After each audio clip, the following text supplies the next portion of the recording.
आज विलंब हुआ।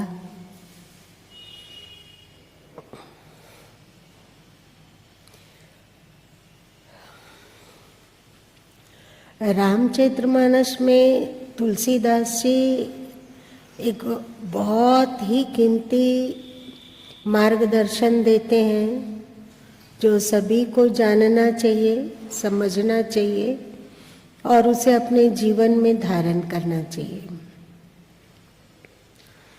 तुलसीदास जी कहते हैं कि भक्ति जल बिनु रघुराई, अभ्यंतर मल कबहु न जाई। जैसे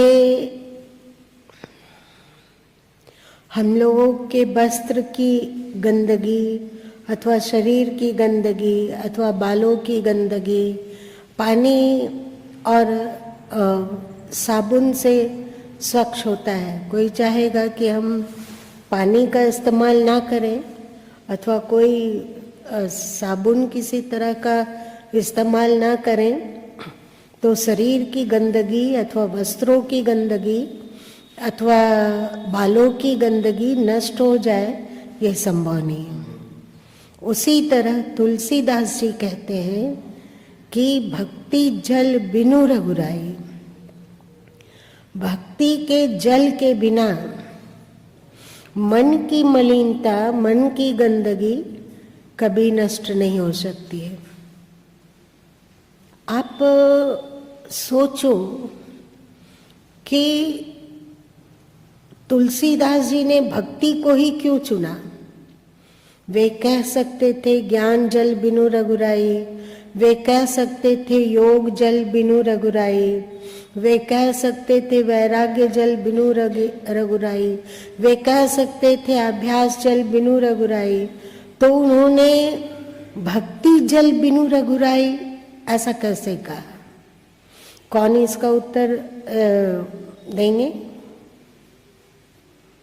भक्ति जल बिनु रघुराई, कारण क्या? भक्ति के जल के बिना अंतस निर्मल नहीं हो सकता है, ऐसा क्यों?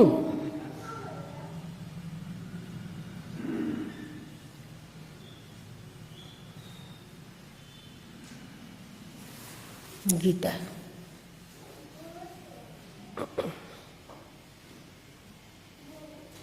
माइक।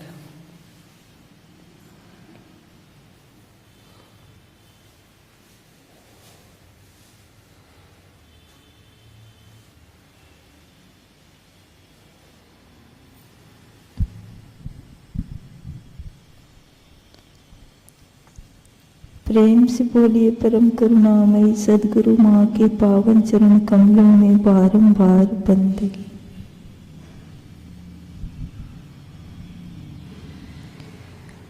जब हम संत सदगुरु या किसी श्रेष्ठ सत्ता की भक्ति करते हैं तो भक्ति में अपने इष्ट आराध्य को प्रसन्न देखने की वांछा होती है। और जो श्रेष्ठ जन होते हैं, संत सदगुरु होते हैं, वे प्रसन्न तभी होते हैं जब अगले में भी जो उनकी भक्ति करता है उसमें श्रेष्ठता का विकास हो। श्रेष्ठता का विकास तभी होगा जब उसकी मलिनता हटेगी, कुसंस्कार मिटेंगे, दोष दुर्गुण का प्रक्षालन होगा। तो जब हम उनकी प्रसन्नता चाहते हैं तो वे हमें ऐसा आदेश देते हैं या उनकी प्रसन्नता के लिए ऐसा कार्य किया जाता है जो श्रेष्ठ हो, शुभ हो, महान हो। और जब हम गुरु माँ बतलाए हैं कि यदि कोई गर्म जल का अगर टप हो, उसे ठंडा करना हो तो हम ठंडे जल के नीचे अगर उस टप को रख दें और उसमें ठंडा जल यदि भरते रहा जाए तो गर्म जल कब ठंडा हो जाएगा ये पता भी नहीं चलेगा। तो वैसे ही मतलब दो तरीके से जल को ठंडा, एक गर्म पानी को फेंक दिया जाए और उसमें ठंडा जल भर लिया जाए तो ये काम बहुत ही सरल है। दूसरा है कि आप उस गर्म जल को फेंकने में समर्थ नहीं है तो उसे ठंडे जल के नल के नीचे रख दिया जाए तो ठंडा जल अविरल उस गर्म पानी में गिरता रहा तो समय लगेगा पर वो जल अवश्य ही ठंडा हो जाएगा। सही?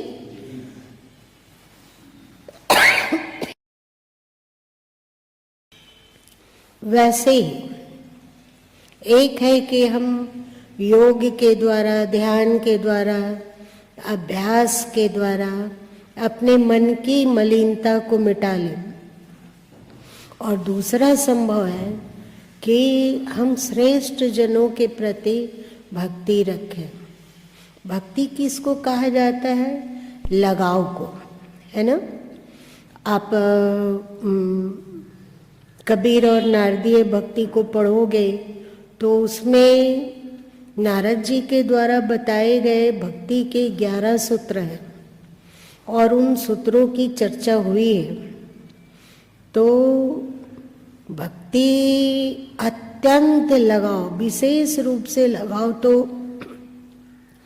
सबका एक दूसरे के प्रति होता ही होता है, पर हम लोगों का लगाव परिवार तक सीमित है, अथवा पैसे तक सीमित है, अथवा प्रतिष्ठा तक सीमित है, भौतिक कर्तव्यों तक सीमित है, मित्र जनों तक सीमित है। उस लगाव में, क्योंकि हम परिवार से लगाव रख रहे हैं, तो परिवार में ऐसे कोई भी नहीं है जिसमें असीम महानता हो और उनमें उनके जीवन की क्वालिटी, मन की क्वालिटी अत्यंत उत्तम हो। ऐसा परिवार में मिलना दुर्लभ है। सही? और धन वगैरह तो जड़ है, तो उस धन के लगाव से हमारा भला नहीं होगा। या फिर प्रतिष्ठा वगैरह है तो प्रतिष्ठा में जो लगाव है उसके द्वारा हमारा अंतस निर्मल नहीं हो सकता है। तो फिर हम किसी महान सत्ता के प्रति लगाव रखते हैं। लगाव मतलब अपनापन, प्रेम। और एक बात है कि जब किसी से लगाव होता जाता है तो उसकी याद जल्दी जल्दी आने लग जाती है। ऐसा होता है? किसी से भी लगाओ तो अब मान लिया जाए कि आपने अपने बच्चे को किसी हॉस्टल में रख कर पढ़ा रहे हो, तो जब छुट्टी होने को होती है तो आपके मन में बार बार उसके प्रति आकर्षण होता है कि जाना है, मिलना है, उसको लेके आना है। और यदि उसकी छुट्टी ना भी हो तो भी हम अपने बच्चे के प्रति लगाव रखते हैं ना। और लगाव रहता है तो ऐसा कोई बोल सकता है कि नहीं हमारे बच्चे की याद हमें कभी आती ही नहीं? बोल सकते हैं? ऐसे दैनिक जीवन में भी उसे कोई आवश्यकता नहीं है, लेकिन फिर भी उसके प्रति, अपने बच्चों के प्रति अथवा अपने परिवार के प्रति लगाव रहता ही रहता है। और लगाव के कारण बार बार उनकी याद आती है। उसी तरह किसी महान सत्ता के प्रति लगाव हो, महान आत्मा के प्रति लगाव हो, और लगाव के कारण उनका बार बार स्मरण होता हो, तो क्या होगा? उनके मन की क्वालिटी, मतलब जो महान सत्ता के प्रति लगाव को बढ़ा रहा है, तो धीरे धीरे महान सत्ता का मन जो लगाव रख रहा है उसके मन को बदलने लगेगा। उसमें स्वाभाविक ही उनमें जो गुण है वो आकर्षित होकर हम लोगों में आने लगेंगे।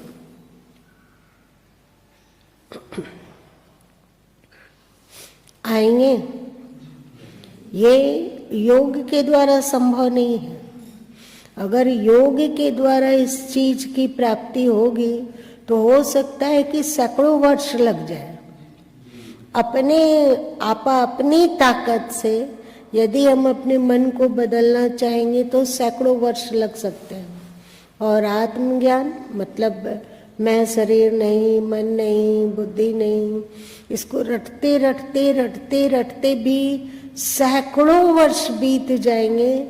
तब धीरे धीरे, अभी केवल ये वचन मात्र होके रह जा रहा है। सही, हम लोग बोल देते हैं अथवा जानते हैं कि मैं शरीर नहीं, शरीर से परे हूँ, असंग हूँ, पर इसमें हमारी स्थिति नहीं है क्या? नहीं है स्थिति। पर यदि किसी महान सत्ता के प्रति प्रेम हो जाता है, भक्ति हो जाती है, तो अपने अंतस को बदलना बहुत सरल हो जाता है। मतलब तुलसीदास जी तो डंके की चोट से कह दें कि भक्ति जल बिनु रघुराई, अभ्यंतर मल कबहु नहीं जाए। मतलब कोई ऑप्शन ही नहीं दिए कि ठीक है, आपके पास अगर भक्ति नहीं है तो आप योग कर सकते हो, योग नहीं कर सकते हो तो आत्मज्ञान का चिंतन मनन कर सकते हो, अथवा और कुछ की कोई ऑप्शन ही नहीं। दो टूक में उन्होंने कह दिया कि भक्ति जल बिनु रघुराई, अभ्यंतर मल कबहु नहीं जाए। मतलब उनकी दृष्टि में एक ही उपाय है, एक ही उपाय है, वह है श्रेष्ठता, शाश्वतता के प्रति प्रेम। शाश्वतता के प्रति प्रेम सरल नहीं है। हम लोगों के भीतर आत्म तत्व शाश्वत है, तो क्या अपने आत्म तत्व में स्थिति और आत्म तत्व का चिंतन मनन अथवा अपने आत्म तत्व का स्थिर बोध संभव है क्या? नहीं संभव। तो शाश्वतता के प्रति प्रेम सरल नहीं है। तो फिर क्या करना होगा? शुभता के प्रति प्रेम। यदि कोई शुभ आचार विचार से संपन्न महापुरुष हों और हम उनके प्रति भक्ति रख पाते हो, भक्ति लगाओ, और आपका जितना लगाव बढ़ते जाता है तो उनका विचार, उनकी सोच, उनका कर्म, उनकी मान्यता आप में सहज ही आकर्षित होकर भरने लगे। आप कुछ करो या ना करो, आप प्रयत्न करो या ना करो, आप उसके लिए माथाफोड़ी करो या ना करो, केवल प्रेम। अब आप देखो, मेरा भाई को देखो, उनका बचपन से ही श्री कृष्ण के प्रति प्रेम था ना? तो ऐसा तो हम लोग उनका पूरा जीवन चरित्र पढ़ लो तो ऐसा कहीं नहीं मिलता है कि वे बैठकर ध्यान कर रही हैं या फिर वो योग में डुबकी लगा रही हैं अथवा वे आत्मचिंतन कर रही हैं कि मैं ही आत्मा हूँ, मैं शरीर नहीं हूँ, मैं परमात्मा की अभिन्न अंश हूँ। ऐसा आपने देखा? कहीं नहीं देखा। उनमें मात्र एक भक्ति है, और भक्ति के कारण उनके पदों को देखो कहाँ पर है कि वे क्रोध से ग्रसित हो रही हैं अथवा उनके मन में मलिनता है, वे उनका चित्त गलत मार्ग में बह रहा है। ऐसा आपने कहीं खोजा, देखा क्या? ऐसा नहीं है। उनकी दिव्यता दूर से झलक रही है। इतने वे दिव्य कैसे हो गए? इसका कारण भक्ति है। अब आप संतों का अब मान लिया जाए कि कबीर का उदाहरण लीजिए, तो कबीर में योग भी और अजीब अजीब गूढ़ बात, जबकि वे कहते हैं मसी कागज छुओ नहीं। आप इस बात को कभी सोचो, वे कहते हैं मसी कागज छुओ नहीं, कलम धरो नहीं हाथ, न उन्होंने पढ़ा न लिखा, फिर उनमें इतना उच्चतम ज्ञान, इतना उच्चतम ज्ञान कि उससे उच्चतम ज्ञान हो सकता है, ये विश्वास नहीं होता है। हर क्षेत्र में ज्ञान, योग की बात हो तो वे योग के शिखर की चर्चा कर सकते हैं, आत्मज्ञान की बात हो तो वे आत्मज्ञान के शिखर की चर्चा कर सकते हैं, अथवा ईश्वर के रहस्य की चर्चा करना हो तो वे ईश्वर के रहस्य को शिखर तक का वर्णन कर सकते हैं।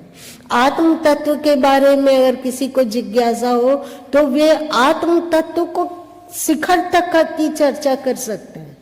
समाज के बारे में कहना हो, समाज सुधार है अथवा और कुछ है, तो वह उसमें एकदम शिखर तक जाते हैं। और यदि प्रेम की बात हो तो फिर उनमें प्रेम तो लगता है कि रोम रोम उनका प्रेम ही बन गया है। और जब समता की बात आती है तो ऐसा लगता है कि समता के वे परम अवतार है। ऐसा विचित्र विचित्र कैसे संभव है? ना वे शास्त्र पढ़े और न ही उतना लोग, साहित्यकार लोग बोलते हैं कि वे बहुश्रुत थे। बहुश्रुत मतलब क्या होता है? बहुत सत्संग सुनने वाले, अलग अलग संतों के पास गए और उनका सत्संग सुने, और उनके सत्संग को सुनने के कारण उनमें ज्ञान का वृद्धि होते ही गई, ऐसा लोग बोलते हैं। पर किस किस संत के पास जाकर वे सत्संग सुने, ये भी तो लिखना चाहिए था ना। ये भी तो होना चाहिए कि नहीं वे गोरखपंथी साधु के सत्संग में बैठ रहे हैं, चाहे रामानंद जी के सत्संग में बैठ रहे हैं, चाहे अमुक संत के सत्संग में बैठ रहे हैं, चाहे अमुक मौलवी और ये काजी के सत्संग में बैठ रहे हैं, ऐसा तो कुछ भी नहीं है। लेकिन बीजक उठा के देखो, उसमें हिंदू धर्म की पौराणिक चर्चा दांतों तले उंगली दब जाती है। आप लोगों ने कभी ढूंढा कि ऐसा उनके साथ क्यों हो रहा है? अगर परमात्मा का गिफ्ट है उनको, तो परमात्मा उन्हीं को इतना गिफ्ट क्यों दे रहे हैं? और ये कहना, आज तक दुनिया में कोई भी संत ने कहा कि मन मेरा निर्मल बया जैसे गंगा नीर, पाछे पाछे हरी फिरे कहत कबीर कबीर। ये अद्भुत है, ये अद्भुत। अब पीछे पीछे परमात्मा उनके चलते हो, ऐसी विलक्षणता उनमें कहां से आ गई? वे कहते हैं कि राम मेरा सुमिरन करे मैं पाया विश्राम, उनकी साखी है ना। अब ये अजीब नहीं लगता है? ऐसा कैसे हो गया कि राम मेरा सुमिरन करे मैं पाया विश्राम? अब मेरा सुमिरन भगवान करते हैं, अब मुझे भगवान का सुमिरन करने की भी आवश्यकता है, मैं परम विश्राम में रहता हूँ। अब हमें कुछ करना ही नहीं है, जो वो करेंगे। वो मेरे पीछे पीछे घूमते, उनके पीछे पीछे हमने बहुत दिन तक घूमा, अब वो मेरे पीछे पीछे घूमते हैं। बहुत दिन तक उनका सुमिरन किया, पर अब वे मेरा सुमिरन करते हैं। ऐसा आप लोगों ने सुना? या 100 पांव पसार बीजक में है ना एक जगह, क्या है ये पूरा? एक नाम में निज के गैलू ते छूटल संसार, एक नाम में बदी के लेखों कहे कबीर पुकार। इसी में बीजक में ही है मैं 100 पांव पसार। इतनी विश्रांति कहां से आ गई? इतना विश्राम। अब देखिए समय समाप्त हो गया। अब देखिए कि आप यदि अपना घर किसी को दान में दे दिए तो उस घर की साफ सफाई कौन करेगा? आप नित्य प्रतिदिन जाके वहां सफाई करेंगे कि जिसको आपने दान में दे दिया वो सफाई करेगा? तो यदि भक्ति के द्वारा मेरा मन भगवान को दान हो जाता हो, अपनी ताकत से मन को निर्मल बनाना आसान है, योग से या वैराग्य से अथवा अभ्यास से। लेकिन यदि हम अपना मन उनको दान दे दिए, उनके चरण में चढ़ा दिए, मतलब मन में भक्ति भर गया, उनका बार बार स्मरण आता है और प्रेम और लगाव के कारण ऐसी स्थिति होती है कि एक कोई चीज बोलो और अंदर खटक जाता है कि उनको ऐसा तो नहीं कि उनको ना पसंद नहीं आएगा, होगा ना? प्रेम अगर हो जाए ज्यादा, अभी कुछ किया अथवा करने जा रहे हैं, उनको पसंद है या नहीं, सो तत्काल प्रेम आदमी को दीवाना कर देता है, प्रेम आदमी को बिल्कुल बदल देता है। पर भौतिक प्रेम हमें भौतिकता में जकड़ता है, क्योंकि जिस भौतिक व्यक्ति वस्तु से हम प्रेम कर रहे हैं उसमें कोई विलक्षणता नहीं है ना? पर यदि हम सच्चे सद्गुरु और ईश्वर से प्रेम करने लग जाते हो तो पल पल ये स्मृति रहती है कि उनको पसंद आएगा या नहीं। अभी कुछ सोच ही रहे हैं, तब तक कोई अंदर बैठा हुआ है जो तत्काल रॉन्ग या राइट वो अंदर चुन देता है पहले से ही। वो है लगाव, वो है भक्ति, तुरंत दिमाग में खटकेगा ये रॉन्ग या राइट। राइट वो जो उनको पसंद है और रॉन्ग वो जो मन को पसंद है। तो हमें किसको चुनेंगे? जिसे प्रेम करेंगे उनका मंतव्य चुनेंगे कि ये अपना मलिन मन का मंतव्य चुनेंगे? भक्ति लगाव केवल बढ़ते जाए, उनकी याद आते रहे, उनके वचन याद आते रहे, उन्होंने क्या लिखा, उन्होंने क्या बोला, उनके द्वारा हम क्या समझे, उनके द्वारा कौन सा इशारा मिला। अब बताओ हम लोगों के मन का काया पलट हो जाएगा कि नहीं? हाँ, काया पलट हो जाएगा। कितना दिन लगेगा? 1 जन्म की 10 जन्म? केवल प्रेम और भक्ति कितना समय लगेगा? 1 जन्म, 2 जन्म, 3 जन्म? इस जन्म का पूरा जिंदगी छोड़ ही दो। ऐसे ही है कि जिस पेड़ पर बाज बैठ जाता है ना, वहां दूसरा पक्षी कोई डर से नहीं आता है ना? वैसे ही आपके मन में यदि महान आत्मा बाज पक्षी की तरह डेरा डाल दे तो वहां कौन सा विचार आएगा? कौन सी मलिनता की हिम्मत है इतनी? डर के मारे मलिनता थर कपेगी। बुरा आचरण हो ही नहीं सकता है, बुरा विचार आ ही नहीं सकता है, बुरा बानी कर्म हो ही नहीं सकता है। तो तुलसीदास जी ने जो कहा, ये बहुत सरल और सरतिया उपाय है। सरल तो है ही, साथ साथ सरतिया उपाय।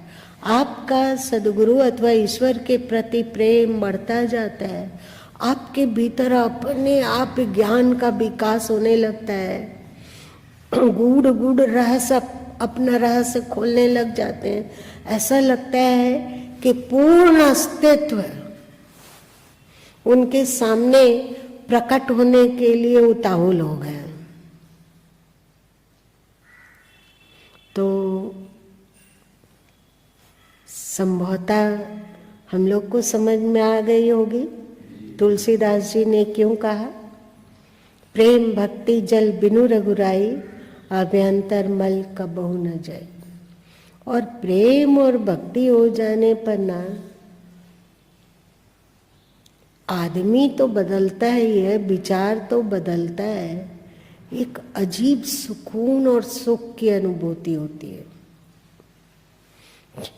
क्योंकि जिसके प्रति प्रेम है वो दूर तो है नहीं, वो हमारे विचारों में है। और जब वो जिनके प्रति प्रेम है वो जब जब विचार में आते हैं तब तब क्या होता है,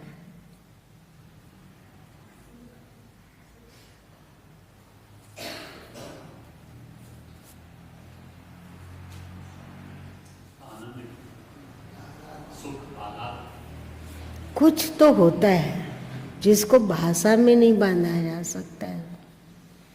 पर भक्ति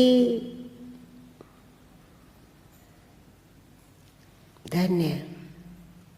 इसीलिए केवल तुलसीदास जी ने नहीं, सद्गुरु कबीर साहब ने भी इस तथ्य को स्वीकार किया और कहा, संतो भक्ति सतगुरु आनी, नारी एक पुरख दुई जाया, बूझो पंडित ज्ञानी। भक्ति का महिमा प्रतिपादन किया ना, कि भक्ति आपके भीतर जग गई तो ज्ञान और समझ का विकास, वैराग्य का विकास स्वतः हो जाएगा। यदि नहीं विकास हो रहा है तो समझो कि भक्ति में कमी है। यही बात श्रीमद् भगवत पुराण में भी कहा गया ना, कि भक्ति माता है और उनके 2 पुत्र हैं। भक्ति जैसे जैसे कमजोर होती जाती है वैसे वैसे ज्ञान वैराग्य भी धूमिल पड़ता जाता है।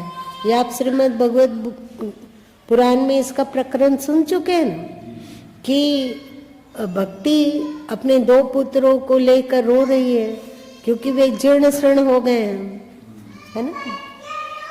तो इसका भक्ति की महिमा बहुत है। इसलिए आप सुमिरन करते हो अथवा उनकी याद आती है, अथवा उन्हें जब उनकी याद आती है तो तुम्हारे भीतर एक पुलक भरता है, उनके प्रति एक आकर्षण होता है। तो फिर पाछे पाछे हरि फिरे, कहत कबीर कबीर। आज इतना ही रहने दो।